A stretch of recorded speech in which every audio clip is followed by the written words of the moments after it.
2002年に発売されたモデルですね。パケシールが赤なのでセンカムレッドなのですね。たくさんコネクターがあっていろいろ楽しめそうです。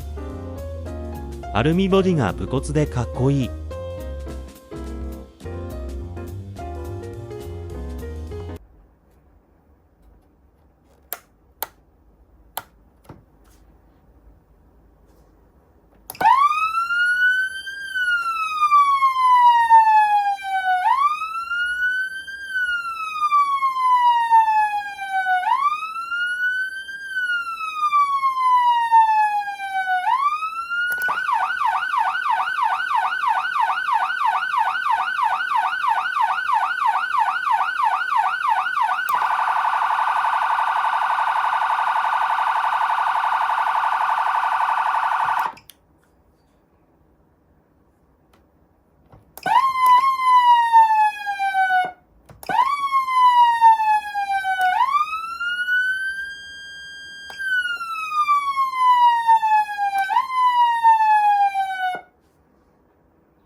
分け合って4台のレッドサイレンがあるのですが、このうち2台がコントローラーを認識せず困っております。